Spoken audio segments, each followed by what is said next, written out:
Hello guys, আমার নাম হচ্ছে সঞ্জয়। আমি থাকি ব্যাঙ্গালোরে। এখন আমি দূর থেকে এলাম, তাই চান করে ফাইনালি ফ্রেশ ট্রেশ হয়ে নিলাম। তারপরে খিদেও পেয়েছে, তাই আমার লক্ষ্য পড়লো মুড়ি চানাচুরের উপর।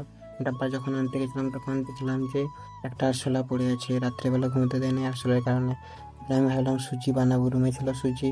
তাই তাড়াতাড়ি দেরি না করে কড়াটা বসিয়ে গরম করে কড়ার মধ্যে তেল দিয়ে দিলাম। কিন্তু তারপরে কড়াটা গরম হয়ে যাওয়ার পর আমি একা খাবো তাই জন্য পরিমাণ মতো সুজি দিয়ে দিলাম। সুজিতে অল্প পরিমাণ নুন দিয়ে ওটাকে ভালো করে নাড়িয়ে টাড়িয়ে বা ভেজে নিলাম। ঠিক আছে, না ভেজে তারপরে ভাবছিলাম দুধ দিয়ে করবো, বাট এই দুপুরে দুধ আনতে কে যাবে খরার মধ্যে রোদে। তাই ভাজার পর একটু জল দিয়ে দিলাম, জলটা ফুটাতে ছেড়ে দিলাম, সুজিটা ভালোভাবে ফেটিয়ে ফাটিয়ে নিলাম।